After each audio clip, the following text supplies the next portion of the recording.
Another episode of Combine Contemplations with Garrett Land and Cattle, and we're talking about this time a change out in the PGRs put on at time of planting.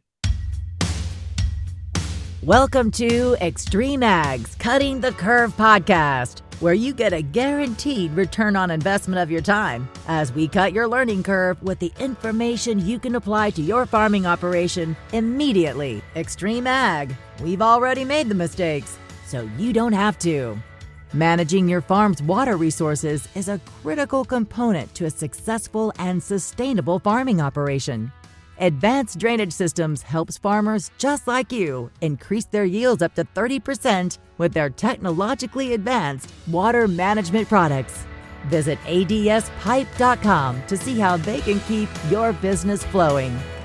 Now, here's your host, Damian Mason. Hey there, welcome to another fantastic episode of Extreme Ag's Cutting the Curve. I got Garrett Land and Cattle operator, founder of Extreme Ag, Kelly Garrett, and sitting next to him is Mike Evans with Integrated Ag Solutions and an agronomist who's quite the current and recurring guest here on our episodes because he's got good stuff. So they put on a plant growth regulator, which admittedly I never even knew what one of those was until I talked to Kelly Garrett 2.5 years ago. They put on plant growth regulator at time of planting on their soybeans. And through some new learning, they are contemplating making a change next year. Evans, what are you talking about doing in 2024 and why? Well, this year the guys in the combine called me and they're having issues getting their combine set. They thought they were throwing beans out the back. And so I went out there with Richie and we were looking, and really it was coming from the head. It was head shell at the bottom. The pods were too low, and they were hitting the head and they're just shattering and on the ground. So got to me thinking, it's like, why are we, this is probably the second year I've seen it in spots. This year a little more common. And just got me thinking, like, why are our beans so potted so low? And really got me thinking back to planting season and what we're doing in furrow and things of products and the methodology we're using there. All right, I like the that's the why. You didn't tell me what you're going to change, but that's okay. You told me the why. What is it what is the change you're going to make, Kelly? And I think more importantly, tell me why you're making this change based on that, why you're making the change. Because I don't, okay, pods are low on a soybean. I'm not sure that I'm smart enough to equate that to usage of a plant growth regulator. So help me out. Well, some of the fertility we put in furrow, coupled with the PGR we put in furrow, we believe that our plants are becoming auxin dominated. Auxin is a hormone. We believe our plants are becoming auxin dominated, and it's shortening the stature of them too much. That is the idea of a PGR, is to make the plant grow more efficiently instead of growing so straight and tall and competing for sunlight, things like that. The PGR makes them grow efficiently, branch out, grow a bigger stem instead of a long skinny stem, things like that. And we think that the PGR, coupled with some of the fertility, is taking it too far. And that's part of the reason they're so short, part of the reason we can't get the head underneath the soybeans. Having two of the driest years on record doesn't help, but we still think that we've taken them too far. All right, Mr. Evans. Honestly, this is something that we like to make sure we're very broad based and we're helping out any grower. Do you think the average grower, and I'm not in any way being mean to the average grower, do you think this is a common problem to any? Do you think this is something that you're seeing uniquely or a very small chasm of soybean producers? I've seen it before where it's happened to guys just, in my career where it's happened where beans pod low and stuff, but never really knew the why. So just this year it's becoming kind of like, well, let's figure out what's going on. Auxin, like Kelly said, is the rooting hormone. I talked to their friends at Stoller, very versed in the hormonal world, and just talking about that, the auxin is really root growth, right? We spray it on with at early vegetative time for more roots and shoots, they call it. So it got me thinking, are we putting too much on? Do we need to have more balance there? Okay.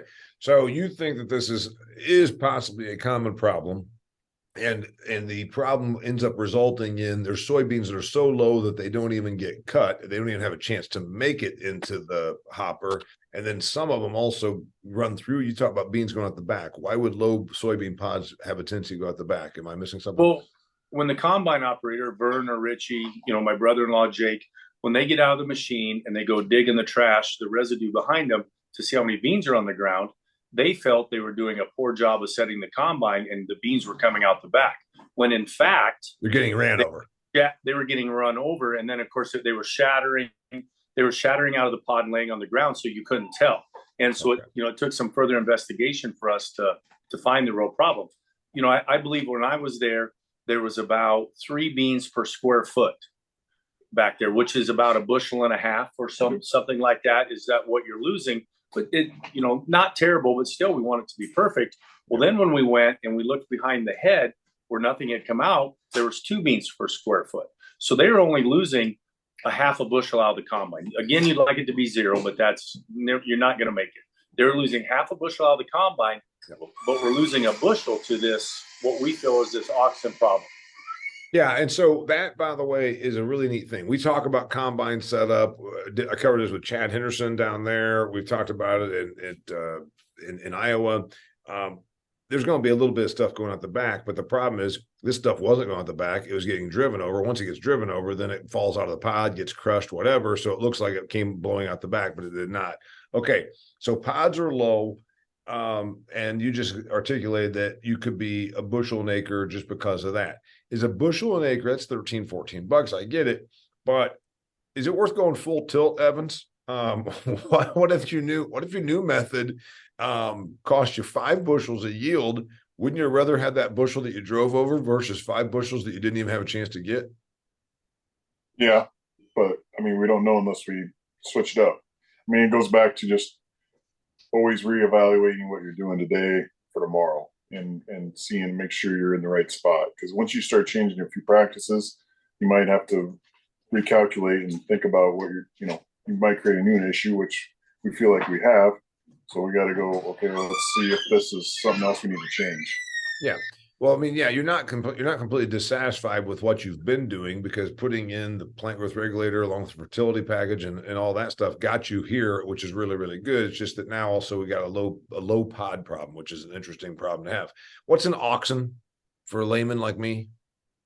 Hormone, rooting hormone. Rooting hormone. Okay. All right. The new method, the new practice, the new product. What are you going to do? What are you contemplating doing? So like what we've been doing is more of an auxin dominant with a little bit of cyto on it. We're looking at a product that's got 4 hormones. Well, it's got 3 hormones in it, 2 different auxins. So it's got a short-term auxin and a long-term auxin, but it's got some cyto in it. It's got some gib acid in it, gibberellic acid. So okay. And what's cyto again? Cytokinins. And what's it do? Cytos are the dispatchers, so they move stuff around in the plant. They help upregulate stuff in the plant, nutrients, whatever else the plant needs. Reproductive hormone. Yep. Okay, so you're going to do this. Are you doing this across? This is only on soybeans. You're doing it on all soybeans, or are we going to trial it on 160 acres of soybeans? It won't be on all because we've got to trial it to see if there's a difference, but it'll be on more than 160 acres. Yep. Okay. So you're going to do it on significant enough that you can actually do a side by side, but this is not a lab by any means. No, this is not a lab because we're somewhat confident of it. And, to speak to your point, what if it costs us 5? What if it costs us 5 bushel to the acre? I don't think that that's going to happen, but I don't know till we trial it. Admittedly, we're always trying to achieve balance from a fertility perspective, from a population perspective, and now from a hormonal perspective. And we feel that we're not in balance. So I don't think in any way, shape, or form this is going to take us backwards. The negative to this is, do we not see any gain? So I don't think that this is a big risk here. That's why I'm willing to try it on a lot of acres, good ground and poor ground, because this is an even bigger problem on our poorer acres, which like we have a lot of. So that's why I'm willing to try it on a lot. And that's why I'm optimistic of this, because we will be more in balance. This is a more balanced hormonal package, in our opinion. Got it. So the contemplation is there. It sounds like you pretty much made the decision, and you did it because what you were seeing in the combine, which is good. That's why I like doing this. The product you're going to then roll out is a Stoller product, Evans? Yeah. It'll be the longest product name in ag industry, Stimulate Yield Enhancer Plus. Yeah, it's called Stimulate and Fortified Stimulate Yield Enhancer Plus. There we go. Fortified Stimulate Enhancer Yield Plus. Anyway, it's a very long product name to say the least. All right, so you're going to put that on a few acres. Is there any? Do you have to change out any of the other stuff? No, you think this pretty much works right alongside? Right. That's the reason that we want to do this. You know, if we weren't putting calcium in the furrow, this probably wouldn't be a problem. Yep. But we feel that the calcium is very important, especially with the low population we plant. And the plants that we build, we need to change this because we refuse to change the calcium. We got to keep the calcium in furrow. So this is the only option we really have, is to try this. Got it. All right, get me out the door here, Evans. You're the agronomic dude. Yeah, I mean, concerns. I mean, you know, it's neat to say we're going to try new stuff. We've contemplated this. Richie called me out to the field. We went through this. We looked at it. Yeah, I think this is a problem. It's a problem we didn't have 5 years ago until we started doing this thing with our, PGR. Now we got low soybean pods. There must be a concern. Like, the only thing I'm concerned about making this switch is, the only thing that I think of is, like, we always want strong roots, big roots, more root mass and stuff.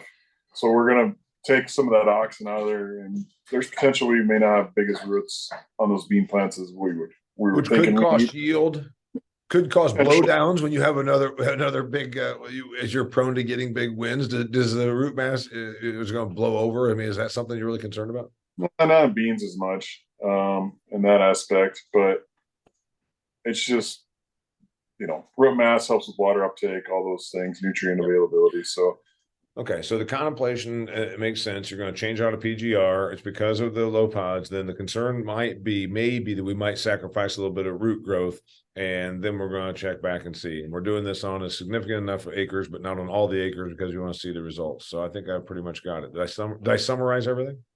Yes, you bet. All right. His name's Kelly Garrett.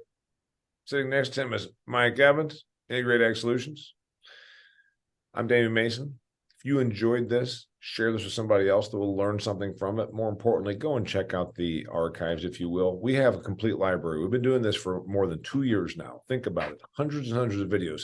Evans and Wingrove and Kelly Garrett are in the field shooting videos that you can use, short videos, stuff that they're saying, point in time kind of stuff. All the podcasts, hundreds of these. Use them, share them. They're free for you. extremeag.farm. Till next time, thanks for being here. I'm Damian Mason. That's a wrap for this episode of Cutting the Curve, but there's plenty more. Check out extremeag.farm, where you can find past episodes, instructional videos, and articles to help you squeeze more profit out of your farm.